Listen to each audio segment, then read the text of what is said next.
won.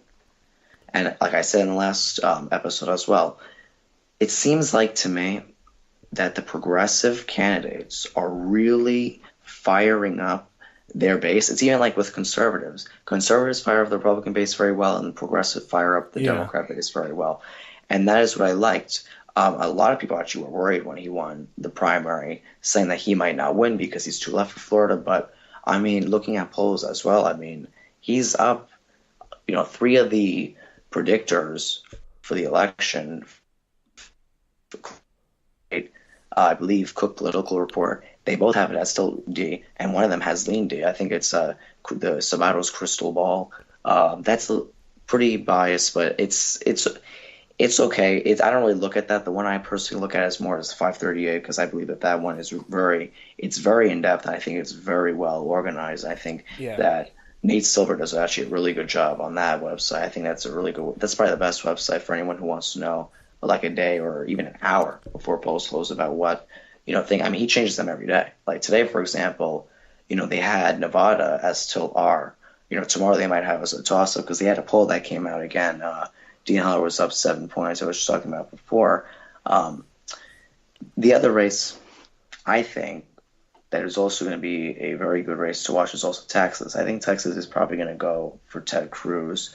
But, that race is going to be, I think, very widely watched. I think everyone's really Yeah. going to be Yeah. watching Yeah. it because Beto O'Rourke really has a good chance of really empowering the base. And even if he doesn't win, if he gets within striking distance of 4 to 5%, that would be remarkable for a Democrat, especially in a state like Texas, because that might show you that Texas might actually go blue in 2020. If he gets less than 9% of that's how much Trump won in 2016. If he gets less than 9% of a margin, then we really can see an empowerment of the Democrat base that would probably most likely be fired up for 2020.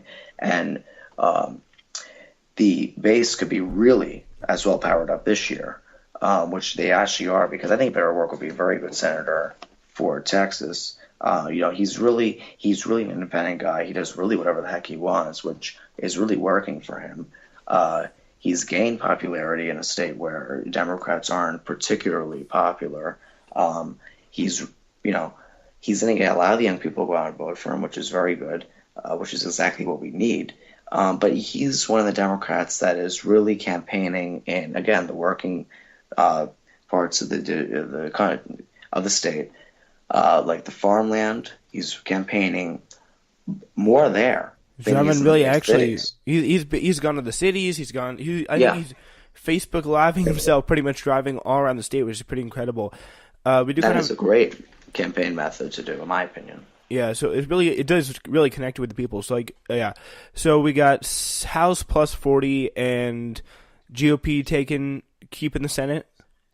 Yeah, most likely. I think the best year to look at Democrats taking over the Senate is probably 2020, as that Yeah. is a more Democrat friendly. Like, I don't know if people know this, but this year's map has only six Republicans going up for re-election. So I mean, the amount of wiggle room for a Democrat to really win is really only three states that are toss-up that are right now controlled by Republicans.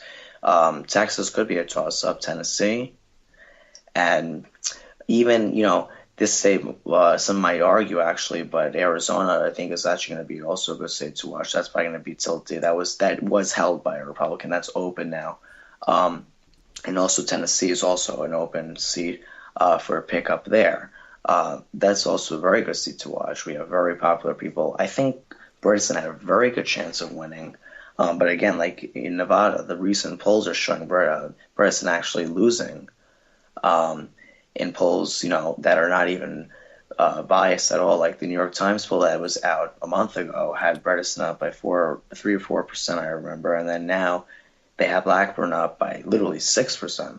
There was one poll that had her with an 8 point lead. That was a CBS poll, um, and you know, the strengthhold of his base is more of the moderate Democrats, Republicans, and also it seems like his base might actually be the majority in independents. I mean, because he has some views that are pro-Trump. He has a lot of views that are also anti-Trump. Like, he wasn't for the Tax Cuts and Jobs Act. He was not for the repeal and replace of Obamacare. He actually fixed the 10-care Medicaid system when he was governor, which that's actually helping him a lot because a lot of people who a lot of people who have pre-existing conditions there before he was governor were not actually cover them. That is definitely going to help him because he has a resume of protecting people with pre-existing conditions. Marsha Blackburn, on the other hand, she is the congresswoman in Tennessee. She has been in Congress for, I believe, 3 or 4 terms, so she has a pretty hefty resume as well herself. She has actually had a pretty, shady part of her resume that is not really known by a lot of Tennesseans, which is kind of sad. But I mean, that's because I don't really blame Bredesen because he's not doing really a lot of attack ads, which I don't really blame him. I mean, doing attack ads, it's a lot of money, and a lot of people don't even like doing that. I would rather see a candidate doing a TV ad based on what he's going to do. Like Bredesen's most recent ad was him talking about what he's going to do to fix the healthcare problem right now in this country.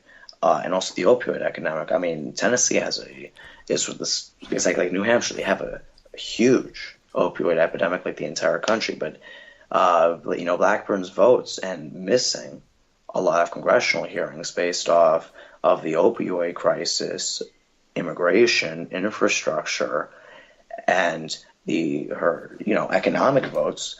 That might, if a lot of Tennesseans knew that. I think Bryson would have a very easy win, but sadly, a lot of them don't.